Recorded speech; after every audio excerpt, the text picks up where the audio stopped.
Good morning, good morning, good morning. Praise the name of the Lord. Karibu sana by the grace of God.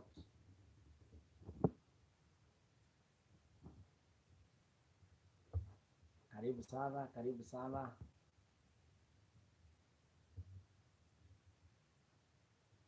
I welcome you this morning.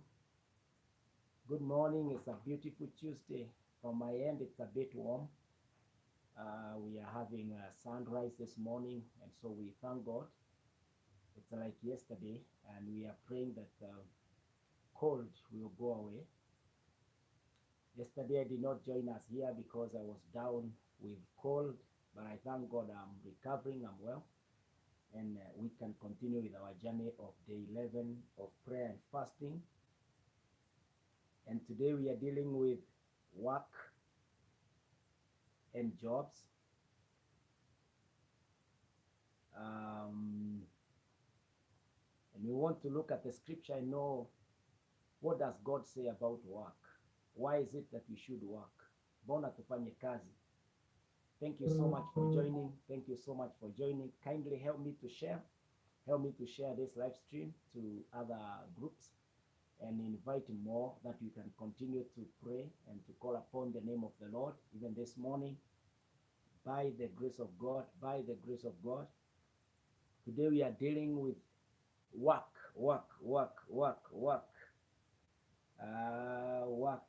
Kumbuka jana ndio tulianza, though I did not come here, I did post that we are praying. We are on a week of praying for jobs, praying for work, and praying that the Lord will bless the labor of our hands, our sweat, and that he will give us even the direction on how to do things by his grace. And so this morning, karibu sana,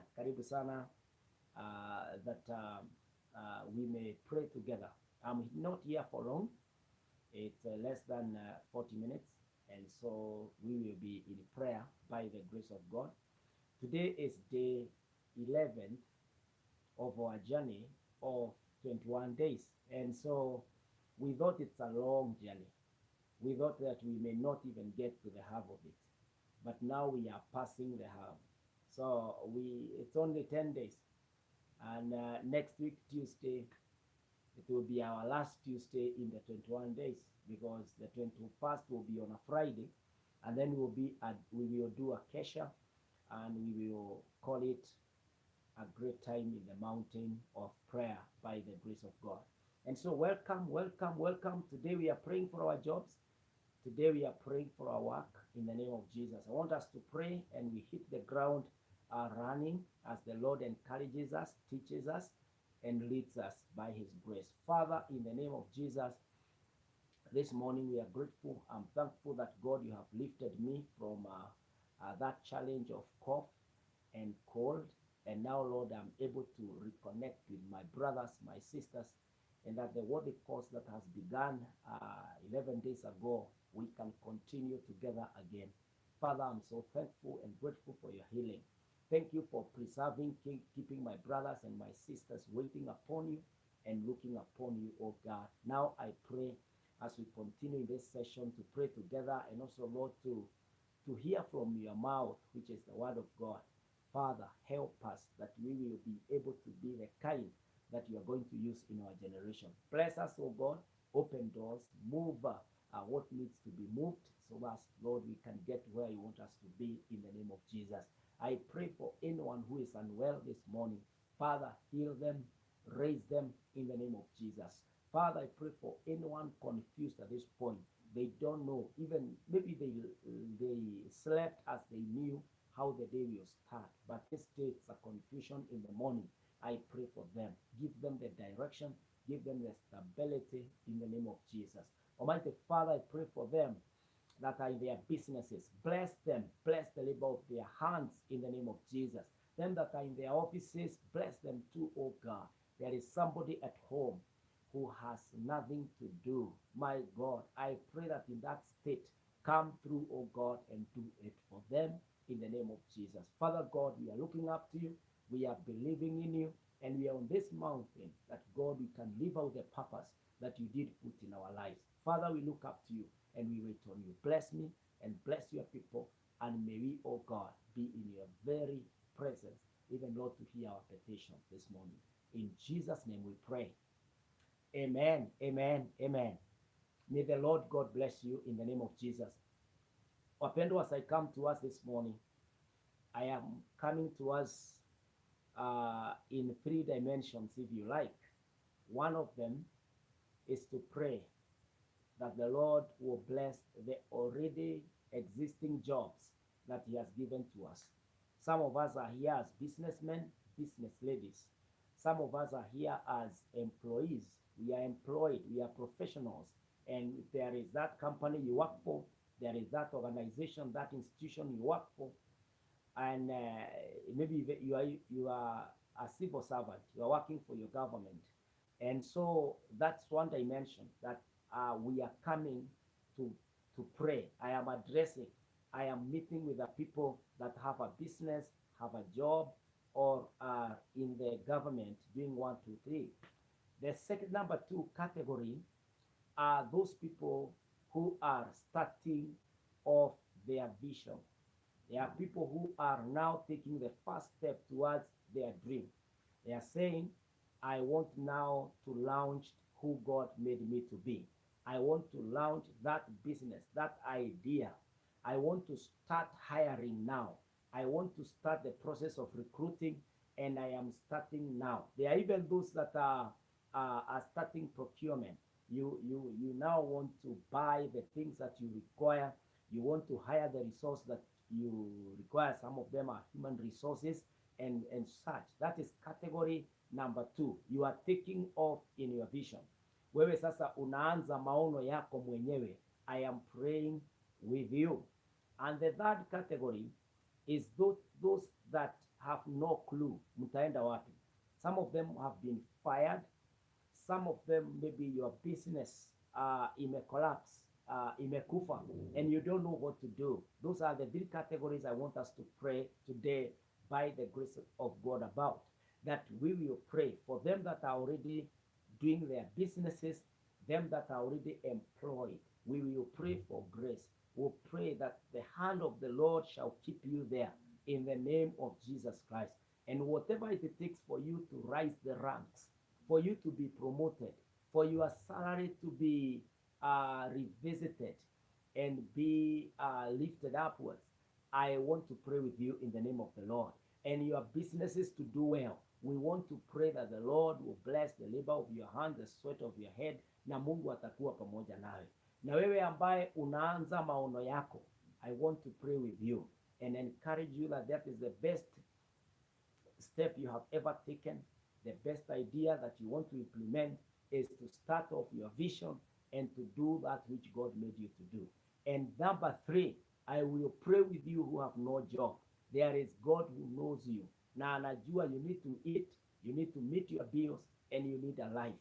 That God who is our God and is on this mountain, we are going to pray, and God shall supply, because he is so faithful and he cannot fail you no matter what. And so this morning, I welcome you. The Bible says this, that this should be your attitude as you do your work. Your attitude as you do your work. The Bible says in the book of Colossians, the Bible says this in the book of Colossians, it says, whatever you do, work at it with all your heart, as though you are working for the Lord and not for men. Whatever you do, work at it with all your heart, as working for the Lord, not for human masters. Whatever you are doing, work at it with all your heart, as working for the Lord, not for human masters. So all of us who are employed, all of us who are employed in companies, employed in businesses, employed by the government, wherever you are employed, work at it as if you are not working for the men who hired you, but for the Lord. Remember, maybe in one way or the other, you prayed for that job. Maybe in one way or the other, God placed a person somewhere to become your worthy network. That is the person who gave you that connection. That's the person who called you and said, hey, look at the papers. There is an advertisement on this position. And then you went, applied, and you got the job. In one way or the other, God had placed a person somewhere so that you can have that that network, so that you can be connected to where you are working. And so we require to acknowledge that the far we have come, it has taken the hand of the Lord. Who you are this morning, what you have done and what you are doing this morning, it has taken the hand of God for you to get there. Wapendwa, pengine hata ni mtu alikuambia, mtu fulani amehama nyumba fulani, can you come and take it? Ama mtu fulani akakueleza, there is somebody who is moving from that location, from that building. Can you come and just occupy it before others can come and compete for the same?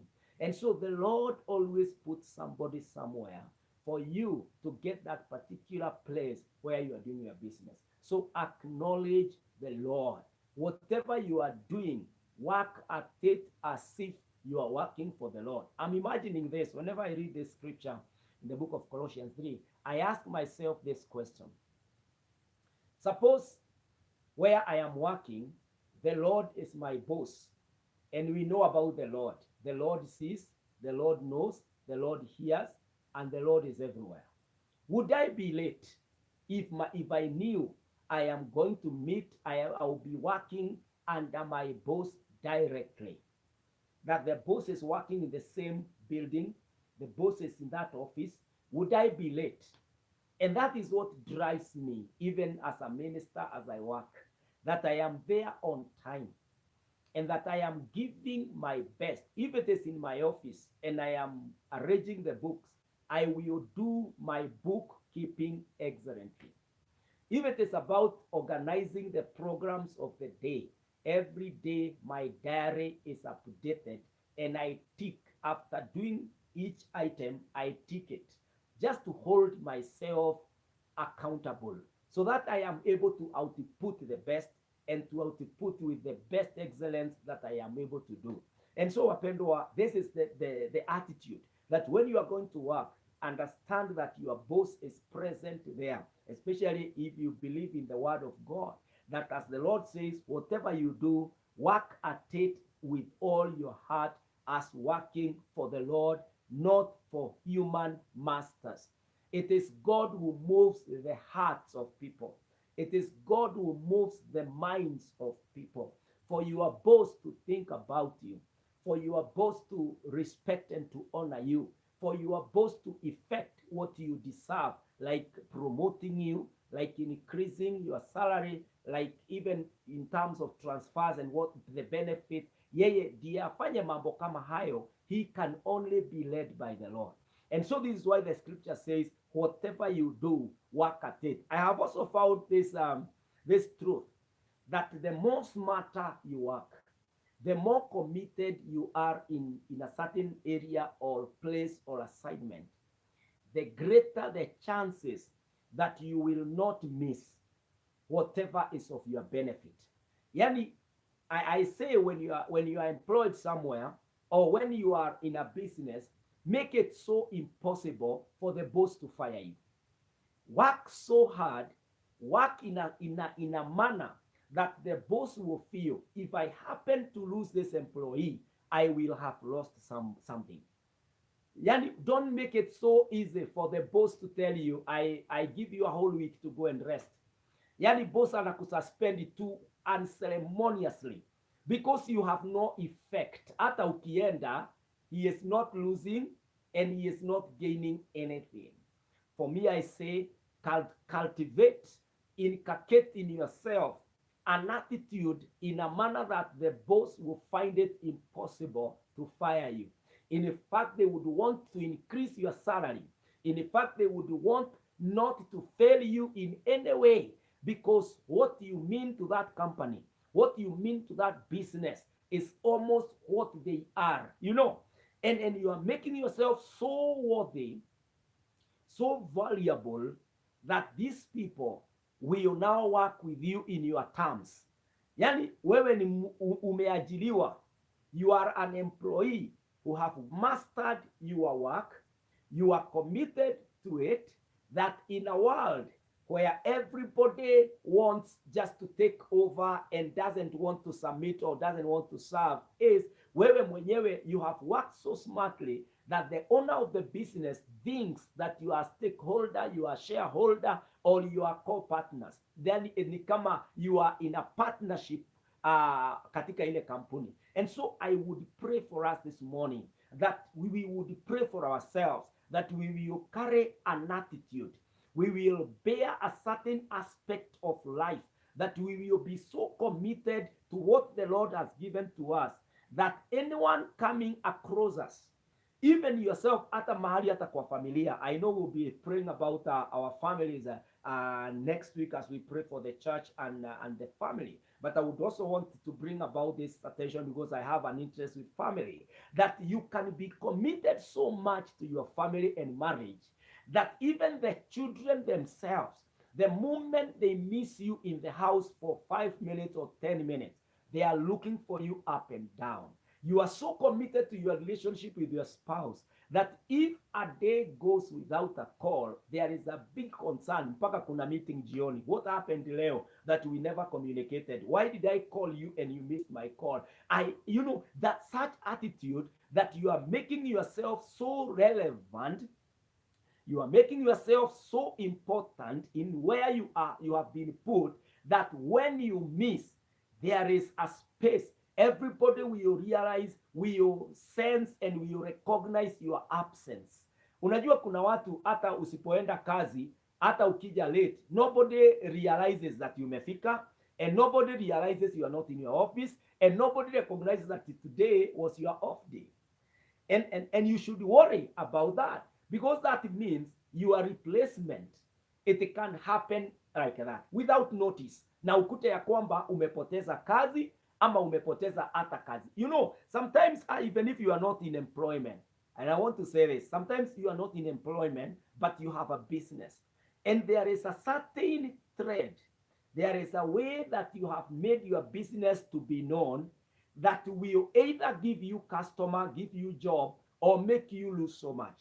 For example, if people get used that your business is always open at 6 a.m., there are certain people who will count on your business, because at 6 a.m. they will be knowing, before my children could go to school, we can pick fresh cakes or fresh muffins somewhere, because his shop ya mtu fulani, it is usually open at this time.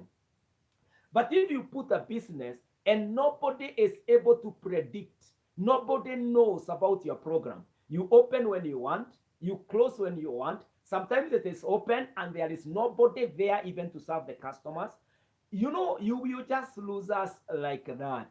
The other thing is the attitude that you carry wakati unafanya kazi pale. You see, the word of the Lord have said, whatever you do, work at it with all your heart. The attitude matters a lot, friends. If you are in the front office, how do you handle the customers, the visitors who are entering that office for the first time in that day? Yani, how are you talking to them? Your address to them. How is your words, connect? How have you organized yourself? Have you even rehearsed how you will talk to people? Hata kwa duka, sometimes I go to a shop. There is a shop ambaye nimeenda mara mbili, na by the way, for your information, niliamua, unless I am so pushed by my issue, ati ndio nitanunua kitu hapo. But as long as I have time, as long as I have an option, I will not step into that shop. Because the person there, the sales person ambaye ako pale, ile attitude amenionyesha for some few times ambao nimekuwa hapo, na anafanya M-Pesa, ninamuuliza how much can I transact today? Anakaa anakasema, ati unasemaje? Alafu anakaa tena anasema I don't think I can help you. Even there is no option, even to refer me to the next shop, or even to tell me I'm sorry. Because you see, I'm a customer. It is about the relationship. It's not about the transaction I'm doing for that day. The way to make business is the way to make the customer come back. It is the way to let the customer carry your number. It is the way to let the customer feel how I felt when I checked into your business, when I checked into your office. is what determines whether I will bring more business, or I will be back, or I will never ever refer anybody or even use that card ambayo umenipea ya namba yako. And so friends, your attitude determine, na hii ni everywhere. Hata kama unauza mayai kwa barabara, your attitude can make you somebody.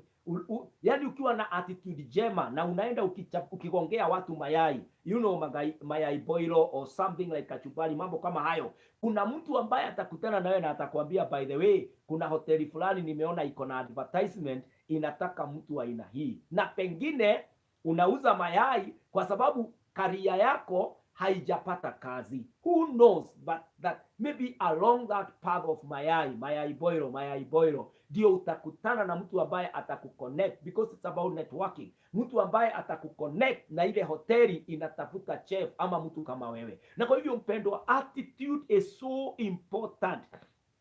Attitude, you should check on your attitude as you get into that seat, as you occupy that particular office, as you open your business in the morning, your attitude. The other thing is cleanliness. By the way, wapendwa, in that scripture ambayo imesema, whatever you do, work at it with all your heart, as working for the Lord, not for human masters. Your cleanliness level, hata kupanguza meza, my friend, yani wiping the table, it is simple but so important. Even sweeping the floor. I am a man and I go for barber services. Many times I've left a barber shop and I'm not going back there, because unaingia hivi mahali pa kukanyanga, my friend, ile nywele imejaa kwa hiyo kinyozi, my friend. Hata kiti mahali unaambiwa uketi die unyolewe. Hey, ndugu yangu, there is nothing that is going on there. It is like the person does not appreciate that in this kinyozi, it is where the Lord for now ameniweka. Na huyu customer mmoja ambaye anaingia ndiye nilihitaji for me to get to the next level. And so friends, let's uphold the simple tasks and basics ndizo ziweze kutupatia customer. Pengine uko pale kwa matunda, uko pale pengine unauza some food stuff, na unaangalia hiyo plate haki, hata kuweka tu a canopy of a kind, yani kuweka a little shade so that your fruit hazigongwi direct na jua, yani hiyo tu inakosa. Na kupanguza matunda, at least kama unauza matunda ambayo I pick and peel, then you should be having some clean water somewhere. Little basics, I mean little things ambayo tunaweza fanya ambazo zitatusaidia katika biashara, katika kazi zetu. Unajua nowadays tunasema hakuna kazi and all of this, so the little we have we cannot afford, hatutaki kuilose. Na kwa hivyo mpendwa, kama unauza matunda mahali fulani, osha matunda yako vizuri, mwaga maji kwa mchanga so that you reduce the amount of dust being blown there. Fanya something, talk to the customers, you're taking his orange or something like that. You never know who you are talking to. That attitude, cleanliness, arriving on time, making sure that you have organized your work with your diary. Hata kama uko nje kwa matunda na mahali fulani, adikanga, choranga siku yako mzuri. Make sure that hata kama unafunga, si upin ka notice tu hapo kakando tu, upin tu hapo, I will not be open tomorrow from this time to this time. Why does Kenya Power and Lighting Company, na ni kampuni kubwa, imeinvest for many years, wakati kutakuwa na power outage ama kitu kama wana carry out some repair somewhere, wanatuambia. Kampuni kubwa kama Safaricom, kama wana update a certain thing, wanatuambia mapema. Yani unakuta hizo ambazo ni kampuni kubwa ambazo hata zikifunga siku moja asiati watafilisika, lakini wewe ni kabiashara kadogo and you don't even report. Umeajiriwa tu kwa kaofisi kadogo, you don't even notify the boss or the workers, by the way, kesho nitachelewa ama kesho sitaingia. Yani wewe unafunga duka, na sisi makastoma wako, sisi umezoea kunyoa, sisi umezoea kuuzia matunda, sisi umezoea kupatianga juice. Yani utuandiki kitu hapo kwa mlango, unaandika to my esteemed customers, with all humility, today I may not give you my services because in unavoidable something. And then you tell us tomorrow as early as 7 a.m. I'll be here. Or in case you needed urgently, ulikuwa unahitaji haya matunda, please call this number, my friend.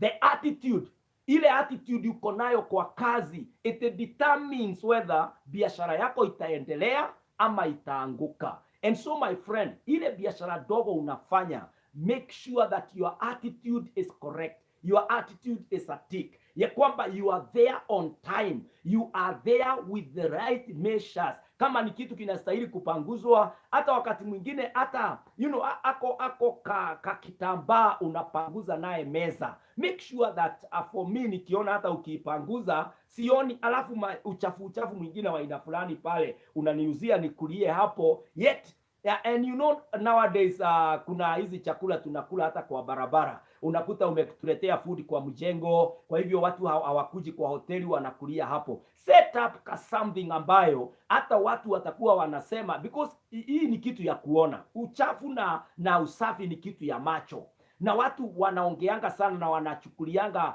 kwa jia uzito mambo yale wanaona na macho. Kwa hivyo hapo wapaguze vizuri, hata kama umepigilia kabao na some little post watu wanakalia, panguza tu. The way you are doing in that small shade kibadaski, when God will bless you with your own kahoteli, kwa nyumba ambayo utakodisha sasa, nyumba nzuri, you will not struggle to keep up the standard of health, the standard of cleanliness, mpendwa. Na kwa hivyo mahali popote, hata kama ni padogo, huwezi niitia ati kachumbari ni wewe unanikatakatia, unakata nyanya, hujanawa mikono. At some point even you can wear the gloves. Vitu zingine ambazo zinaonyesha a level of something. Na kama uko na homa kama mimi, I was telling you that jana I had a cold. Unapoongea na customer wako, wear the mask.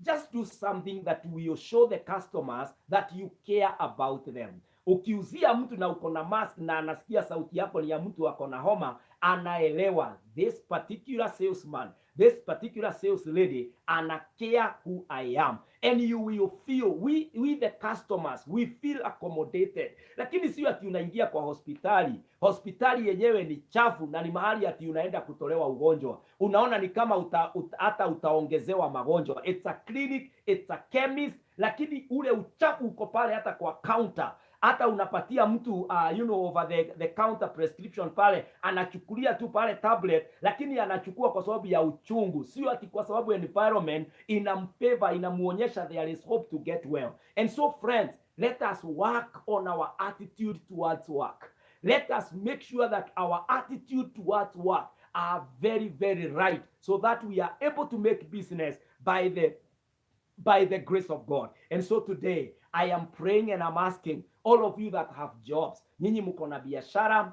nyinyi ambaye mumeajiriwa, work at it as if you are working for the Lord. Kama iwe ni biashara yako ama ni kuajiriwa, umeajiriwa. The times we are in, friends, we cannot afford to lose any customer. We cannot afford to lose any business. Saa hii we can only add to what we have. Na kwa hivyo mpendwa, usipoteze kazi on the kwa sababu ya vitu ambazo ungezitengeneza na vitu ambazo ungesimama na useme I can do something about this. The other thing that will keep you kwa hiyo job, jambo muhimu sana ambao itakuweka kwa hiyo job, learn to apologize. Learn to say sorry in your vocabularies. Every day remind yourself to say I'm sorry my customer. Yani wakati nimekujia matunda na hayo matunda yameisha, just address me and say, sir, I'm sorry that today umefika kabla ya mzigo wangu haujafika. Or madam, I'm very sorry, haya matunda I did not sikuweza kuhesabu vizuri kujua ya kwamba leo huenda watu watakula madizi mengi na kwa hivyo imeisha, but tomorrow or in the evening, or just leave me your number. That particular attitude of being remorseful, saying I am sorry I don't have this, hiyo kitu tu. When a customer hears that the shopkeeper anamwambia I'm sorry that I don't have this but I consider having it, hata kama ni kitu huwekangi, kwa sababu naweza kufika kwa kibanda chako na pengine ni simu iko na shida and I'm new in that town. You never know whether I'm new in a manner that ni nyumba tena ninatafuta huko. Sitakwambia whatever I'm doing in that town, but you don't know me. I could be the potential customer that you are looking for, and that will take you for a longer time thereafter. Kwa hivyo si unieleze my friend, I'm sorry for now, sijui mtu ambaye anatengeneza simu, lakini can I show you somebody ambaye hapa nje unaweza kumuuliza, na unamwambia maybe yule Shushaina anaitwa fulani, unaweza kumuuliza tafadhali. That customer will feel the way that customer was handled by that man. If she will require or if he will require matunda, ni kwako atarudi. Mpendwa, I am talking about being remorseful in a manner that, not that kwa sababu umeoffend mtu, lakini ni kwa sababu you are in the business. Everybody is a potential customer. You never know atageuka kuwa nani kesho. Na kwa hivyo wapendwa, wacha tusipoteze biashara zetu na kazi zetu ambazo Mungu ametupatia. When you go up the mountain, tell the Lord, Father, I am a businessman. I am a business lady. I am an employee. I work for this company. My God, I pray for favor. Give me the right attitude that I will be able to, I will be able to express myself in the manner that I ought to. Pray that you do not lose your job in the name of Jehovah God. Na tukimalizia tutaombea businessmen, businesswomen na wale wote ambao wako employed by whoever, either by a company, by the government or by any other organization. Tutaomba ya kwamba Mungu atakuhifadhi pale katika ile kazi, and if there will be any revisiting of your status, it will be a revisit to lift you upwards by the grace of God. I also said that the second category of people ambao nitaombea ni wale watu ambao wanataka kuanzisha biashara zao. I want to make this clear hata unapoomba katika jina la Yesu, that nobody was made by God to retire at an old age from employment. Hakuna mtu ambaye anastahili kuretire akiwa mwalimu, akiwa pilot, akiwa daktari, akiwa askari. Ati ni umri umekutoa kwa forces. Ati umetoka kwa forces at the age of 65 or 70. Unatoka uende wapi mpendwa? Did you know that every time you sit down, there is something that burns within you? There is a certain thing you see in the morning or during the day or in the evening, and you are saying, when I get enough money, if somebody can connect me to this place, you feel that there is something burning within you. That something is your purpose. That something is your dream. That something is your vision. And everybody was made by God with a purpose. There is something unique that is within you. Why you are employed is not to serve another person's vision forever. You are employed for two purposes. Number one, for experience. So that when you are starting your thing, you will have known how to start, how to go about it, how to meet the people you require. And the second thing why you are employed is to raise capital, to launch or to fund your vision. You are not employed to retire at an old age from unemployment. If I have employed you, my friend, you should never wait for me to fire you at the age of 65, which I will call retiring you. No, you should work for a specific time. Say, I'm working for Pastor Kinyanjui for 10 years.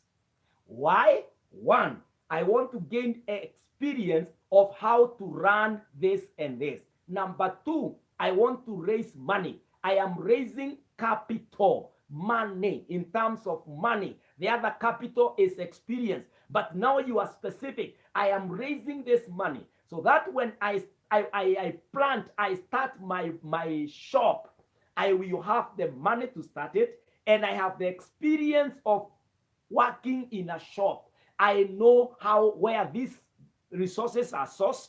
I know the customers that you go for, and I know the times, and I understand the dynamics of the business.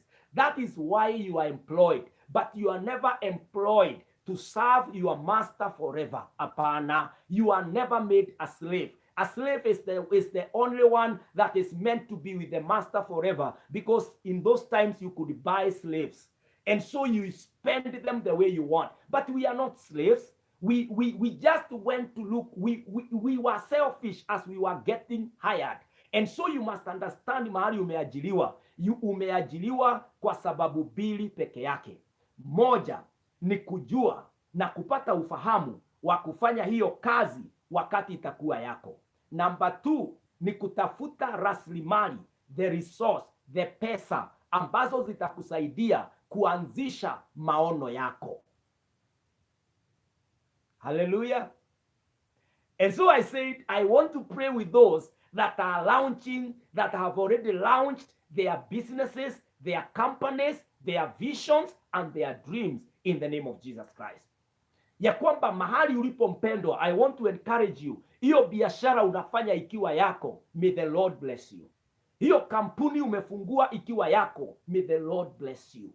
Yani kile kitu chochote ambacho umekianzisha, hata kama ni online, umeanzisha something online, biashara ambayo itaweza kukusaidia katika maisha, kazi ambayo umeanza pale online na itakusaidia katika maisha, kudos, may the Lord encourage you. May the Lord come through and bless the sweat of your head and the labor of your hands. May fresh ideas drop from heaven. May wisdom after wisdom come through and be your portion in the name of Jesus Christ. Because we were made unique. Inside us, there is a certain course that God would want us to pursue. But don't die. Don't spend all your productive years serving another person's business, working for another person's company. Alafu wewe unaretire, saa hiyo wakati umeretire uko 70, ndio unakuja kuweka ng'ombe. Ukisema ati I want to be the greatest dairy farmer in Kenya. Nataka kulisha ng'ombe ambaye anakamuliwa siku moja 50 kgs. My friend, your dream. And I'm not pessimistic. I am not saying that anybody ati yule anaanza ati hafai na hawezi, hapana. But I'm saying, have you timed yourself so that you'll be able to output, you will be able to be more productive by the time you are coming to retire kwa kazi yako. Wewe hauritai kwenda kutafuta pesa, unaretire, pesa inakufanyia kazi. You can only go and spend more wisdom. So expedite. You can only go and demonstrate more wisdom wakati unafikisha by 75. Wewe ni mtu ambaye umetulia. You are not waking up in the day to go and look for rent, to go and look, for kibarua. You are already settled. And so, my friend, I want to pray with you for the business that you have begun. I want to pray with you for the company you have registered. I want to pray with you for the first step that you are taking today in the name of Jehovah God, that God will bless you. The Bible says in Psalm 90 and verses 17, Psalm 90 and verses 17, may the favor of the Lord our God rest on us. Establish the work of our hands for us. Yes, establish the work of our hands. We will pray about this, that God will establish the work of our hands. Those ideas that you have, may the Lord establish them in the name of Jehovah God. That first step that you have taken, may the Lord establish that step in the name of Jesus Christ. That particular calling that you have, and you have taken a step about it, may the Lord establish you. May the Lord go ahead of you. Kuna watu hata wako na vipawa vya roho wa Bwana, and the Lord would want you to spend it, to fund it, to use it. Your gift is a gateway. It's an avenue that takes you to the presence of the great. That is a scripture in Proverbs. That a gift has the capacity, capability, it can take you to who is who. Na kwa hivyo mpendwa, I am praying that as you launch yourself, tunapoombea kazi katika wiki hii, wewe mwenyewe hautajidharau na hautajiweka kando, but you will rise up and say, God, you made me to do something. I am here and I want to do it in the name of Jesus Christ. Naye Mungu ambaye anatupenda wapendwa, na Mungu ambaye ametuita kwa huu mlima, in the next 6 months, July, August, September, October, November, December, the half of 2023 haitakuwa sawa na the half ambayo imepita. Mungu wetu atatutumia kwa njia isiyo ya kawaida, na utaangalia nyuma useme, I wish I started my ideas in February. but utamshukuru Mungu that you are not late, because atakuweka speed, atakutia kasi ili ukaweze kuachieve a lot by the grace of God. Na kwa hivyo mpendwa, you are not late. It can happen by the grace of God. I pray for you. May the favor of the Lord our God rest on us. And may the Lord establish the work of our hands. Yes, may the Lord establish the work of our hands. That is my prayer in Psalm 90 and verses 17. Ya kwamba Mungu atajionyesha na atajidhihirisha. Na tunapotia bidii. The Bible says this in the book of Proverbs 12 and verse 11. Tunapotia bidii. The Bible says this in Proverbs 12:11. Those who work their land will have abundant food, but those who chase fantasies have no sense. Those who work their businesses, those who work their professions, those who work their gift will have abundance, will reap great, will be blessed, will be rewarded. How I pray in the name of the Lord, that the Lord shall reward you. The Lord shall make your efforts bear fruit in the name of Jesus Christ. Bidii yoyote unayoitia pale na iombea katika jina la Yesu Kristo, ya kwamba mkono wa Bwana utaonekana katika maisha yako. Mungu atakushughulikia. Hauwezi kusweat alafu uende jaa. Hapana, Mungu atashuka na atabariki hiyo kazi ya mikono yako. Ataita wateja kutoka mbali na karibu, na Mungu atakutendea yale ambayo umeitamani na yale ambayo umeitumainia, kwa sababu ni mwaminifu. The Lord shall bless the work of your hand, and the Lord will make sure that you end up, you reap abundance by the grace of God. Sina Mungu mpendwa akakubariki. Sinayo neema ikakutoshe katika jina la Yesu Kristo. Na wale ambao kategori ya tatu nilisema tutaombea tunapotamatisha, ni wale ambao hawana kazi. Pengine you are fired this week. Ulipoteza kazi yako last month and you are in a state of confusion. I want to pray for you that the Lord will give you the direction which to take. Mahali ameweka msaada wako atakuelekeza, ya kwamba Mungu atakutembelea. Kuna watu already they are so confused because their only source of income imeanguka. Pengine ni biashara imechomeka. Pengine ni mahali ulikuwa umekodisha nyumba, mwenyewe amechukua hiyo nyumba bila notice. Pengine ni makesi ama umeingiliwa na kunadiwa. Hujaweza kuwa ukiweza kulipa your loans na umechotwa. I want to pray for you today that whatever circumstance unapitia sahi, you feel hostage and caged, that the Lord will come through and unlock those doors and bless you in the name of Jesus Christ. You are not lazy, but the Lord will come through for you, my friend. Yani wewe unatamani kuchapa kazi.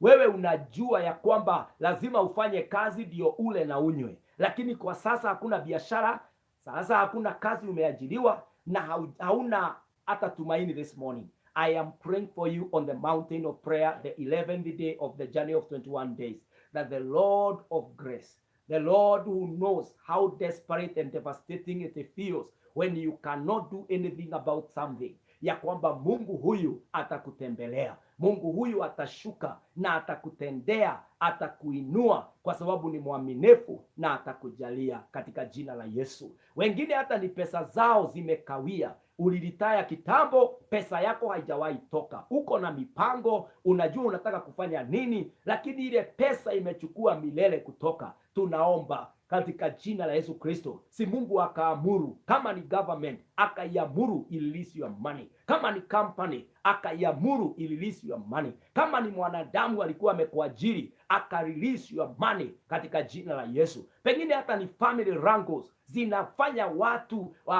wa stagnate na wasione mbele ama nyuma. I pray in the name of the Lord that whatever quagmire you are going through, whatever blockage, whatever thing that is playing in your space na inafanya ukose hewa, Mungu atajionyesha katika jina la Yesu Kristo na atafungua mlango, kwa sababu ni mwaminifu. Na kwa hivyo mpendwa, siku ya leo I want to pray for you in the name of Jesus, that the Lord will bless you where you are in the name of Jesus Christ. Father, in the name of Jesus Christ, I pray for all of them that are employed.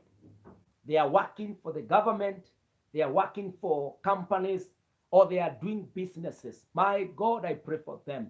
Give them favor before their masters, oh God.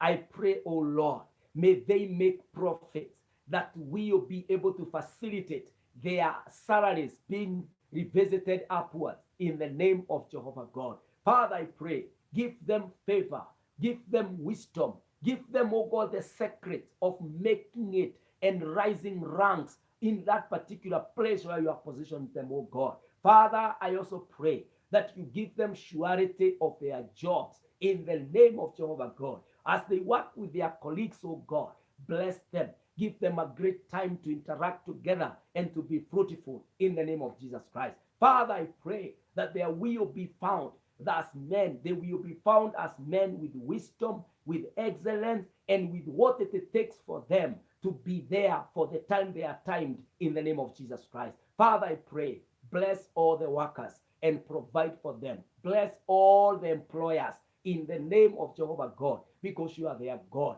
Father, I pray for the second category, them that are beginning their businesses. I pray that as they launch these new babies, that Almighty God, you will launch them, Almighty. Their businesses will not collapse in the name of Jehovah God. I pray that you may provide the capital, provide the know-how, the network, the connections they need in the name of Jehovah God. Some of them are applying for jobs, oh God. They have been dropping their CV from one company, one business, government office to another. I pray now in the name of the Lord. May that time for them to rest for now in the name of Jesus happen, because they are getting their jobs. They are getting their businesses in the name of Jesus Christ. My Father, my God, bless them. Na usiruhusu ndoto yoyote na maono yoyote izimike. Wakianza wacha iendelee. Mungu wetu, wape favor na watu, wape kibali Bwana na mahali ambapo wamewekeza, katika jina la Yesu Kristo. My Father, my God, finally I pray for them that have no job this morning. My God, and those that their livelihood have been destroyed. I pray, oh God, come through. Wengine ni magonjwa imefanya wapoteze kazi, wengine Bwana ni kufutwa, wengine Mungu ni biashara for one reason or another ilifungwa na ikaisha. My Father, I pray for them where they are. Encourage them, Jehovah God. Supply for them, Almighty, in the name of Jesus Christ. My Father, my Lord, we are not lazy. Bless us, Almighty. Meet your people to the point of their needs, oh God. Some are even ministers of the gospel. They feel desperate because it is desperate in the ministry. I pray for them. Help them, God, as we pursue the calling you did in us, oh Lord. May favor overwhelm us in the name of Jesus. Father, I bless you as I call upon you to bless the economy these days, these times, oh God, when times and seasons are hard. My Lord, we refuse to confess that we cannot do it. My Lord, we confess that him who is in us, him who is with us, is the Lord God Almighty, the author of all economies. My Father, bless your people and bless us abundantly. This is my prayer this morning, even as we work. Help us, Lord, and make our works fruitful, and may we reap abundance in the name of Jesus. This is our prayer this morning. In Jesus' precious name, we pray, and we pray for our jobs. Amen, amen, amen, amen. Wapendwa, may the Lord bless you, and may the favor of the Lord rest upon you. I leave you with this scripture in Proverbs 13 and verse 4. Proverbs 13 and verse 4. The Bible says, a sluggard's appetite is never filled, but the desires of the diligent are fully satisfied. A sluggard appetite is never filled, but the desires of the diligent are fully satisfied. Be diligent, work smart, tia bidii kabisa, be on time, do what ought to be done, give your all. Diligent, the diligent, they will be fully satisfied. Fully satisfied. May the Lord satisfy you. May the Lord see your sweat and your hard work and come through for you in the name of Jesus Christ. Mungu awabariki sana, neema iwatoshe na muwe na siku njema. Kesho ni siku saa 3 tupatane hapa hapa na tuendelee na kufunga na kuomba. Some of us are asking what kind of a fast. Maybe you are joining us for the first time today. We are doing the partial fasting. The partial fasting is what we call the Daniel's fast, whereby we take the vegetables, we take the drinks, we take the fruits, and then we are doing it for 21 days. And so we shall be breaking our fast on 21st. We shall be having a kesha. It shall be on a Friday next week, na tutakuwa na mkesha tukifungua in the night of 22nd, early morning of 22nd by the grace of God. Na kwa hivyo kama unatujoin leo, unaweza kutujoin, ukule tu matunda na vinywaji na some vegetables, alafu tuendelee na maombi, and make sure that you are in prayer.